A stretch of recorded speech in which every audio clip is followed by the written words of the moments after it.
High స్కూల్లో ఏర్పాటు చేసిన డైనింగ్ హాల్ ను మంత్రి నారాయణ ప్రారంభించారు. మిడ్ డే మీల్స్ లో నాణ్యతను పరిశీలించారు. మెను అమలుపై పిల్లలని అడిగి తెలుసుకున్నారు. విద్యార్థులతో కలిసి సహపంక్తి భోజనం చేశారు. వీఆర్సీలో 1000 మంది నిరుపేద పిల్లలు విద్యాభ్యాసం చేస్తున్నారని, అదే స్థాయిలో డైనింగ్ హాల్ నిర్మించామన్నారు. ఒకేసారి 400 మంది పిల్లలు భోజనం చేయొచ్చన్నారు. మొదటి అంతస్తు కూడా పూర్తయితే 800 మంది సీటింగ్ ఉంటుందన్నారు. NCC company ప్రతినిధులని అభినందిస్తున్నామన్నారు. 1000 మంది పిల్లలు చదువుతున్నారు. ఆ పిల్లలకు మంచి డైనింగ్ హాల్ కట్టమని ఆదేశించాను. చాలా చక్కటి డైనింగ్ హాల్ కట్టారు. ఇది గ్రౌండ్ ఫ్లోర్, ఫస్ట్ ఫ్లోర్ 2 ఫ్లోర్లు ఉంటుంది. ఫస్ట్ గ్రౌండ్ ఫ్లోర్ కంప్లీట్ చేశారు. ఫ్యూచర్ లో కూడా అవసరాన్ని బట్టి ఫస్ట్ ఫ్లోర్ కూడా చేయమన్నాను. ఒకేసారి దాదాపు 800 మంది పిల్లలు కూర్చొని భోంచేయచ్చు. మొత్తం 1000 మంది ఉన్నారు.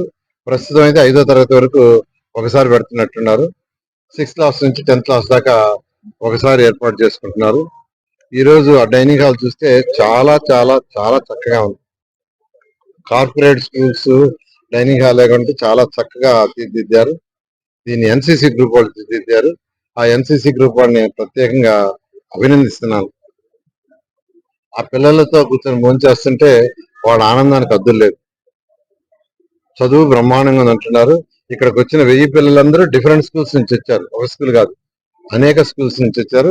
ఇక్కడ హెడ్ మాస్టర్ కావచ్చు, వాళ్ళ టీచర్లు కావచ్చు, వాళ్ళ పైన ఉన్న అధికారులు డిఓ కావచ్చు, ఎంఈ కావచ్చు, అందరూ దీన్ని పరిశీలి చేస్తున్నారు.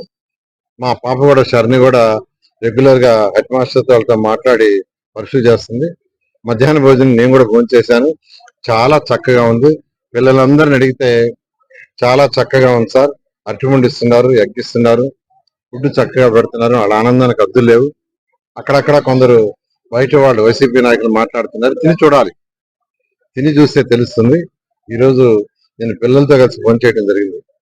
ఇలా ఇప్పుడు విఆర్ హై స్కూలే కాకుండా నెల్లూరు సిటీలో 15 స్కూల్స్ టేకప్ చేశాము. రూరల్ లో కూడా మొన్న స్కూల్ టేకప్ చేశాం ఇదే విధంగా చేయాలని. త్వరలో నెల్లూరు కార్పొరేషన్ లో ఉన్న అన్ని స్కూల్స్ ని మోడర్నైజ్ చేస్తాం. అన్ని స్కూల్స్ ని, అన్ని హై స్కూల్స్ లోనే 1వ తరగతి నుంచి 10వ తరగతి దాకా, ఫ్యూచర్ లో అంగన్వాడీ, నర్సరీ, పీపీ1, పీపీ2 కూడా తీసుకొచ్చి విఆర్ హై స్కూల్లో పెట్టాం. విఆర్ హై స్కూల్లో పీపీ1, పీపీ2, నర్సరీ, పీపీ1, పీపీ2 పెట్టాం.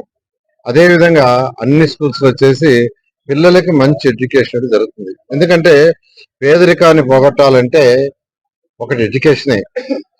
ముఖ్యమంత్రి గారు P4 తీసుకొచ్చారు. P4 అంటే సొసైటీలో ఉన్న డెవలప్ అయిన ఆర్థికంగా కావచ్చు, రాజకీయంగా కావచ్చు, ఇంకో విధంగా ఎవరైతే డెవలప్ అయ్యారో టాప్ 10%, బాటమ్ లో 20% చేతినివ్వాలా.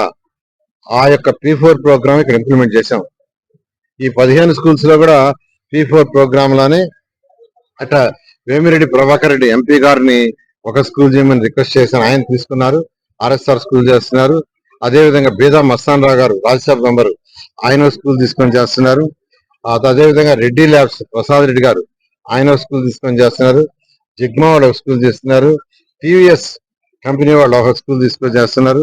అదే విధంగా విశ్విత్ కంపెనీ వాళ్ళు వాళ్ళకి స్కూల్ చేస్తున్నారు.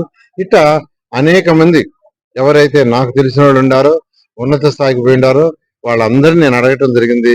ప్రతి ఒక్కరు విఆర్ హై స్కూల్ బ్రహ్మాండంగా తీర్చిదిద్దారు, మేము కూడా ఒక స్కూల్ చేస్తామనే దాంతో ముందుకు వచ్చారు. వాళ్ళందరూ కూడా ప్రత్యేకమైన ధన్యవాదాలు చెప్తున్నాను. ఇవాళే టిట్కో హౌసెస్ విజిట్ చేశాను. టిట్కో హౌస్ లో ఒక స్కూల్ కట్టాం. 14-19లో అన్ని టిట్కో హౌస్ లో స్కూల్స్ డిజైన్ చేశాం. నెల్లూరులో అయితే కట్టాం, కానీ దాన్ని 5 సంవత్సరాలు వినియోగించాల, పక్కన పడేశారు. స్కూల్ కడితే మా మీద కోపం ఉంటే పిల్లల మీద ఎందుకు కోపం? 5,000 మందికి ఇల్లు ఇస్తే, అంటే 5,000 హౌసెస్ ఇస్తే 20,000 మంది వాళ్ళు ఉంటారు. 20,000 మంది ఉన్నప్పుడు వాళ్ళ పిల్లలకు చదువు కావాలా? అయితే ఈ రోజు విజిట్ చేశాను. రేపు శనివారానికి దాన్ని కూడా విఆర్ హై స్కూల్ కంటే బెటర్ గా ఇంటర్నేషనల్ స్కూల్ చేయాలనే ఉద్దేశంతో ఆదేశించాను. వాళ్ళు పిలిచి నెక్స్ట్ వీక్ టెండర్లు పిలుస్తారు. దాన్ని కూడా టేకప్ చేసి, దాన్ని కూడా ఈ జూన్ జూలైకి ఫేజ్ 1 కంప్లీట్ చేసి అక్కడ అడ్మిషన్ చేయడం జరుగుతుంది.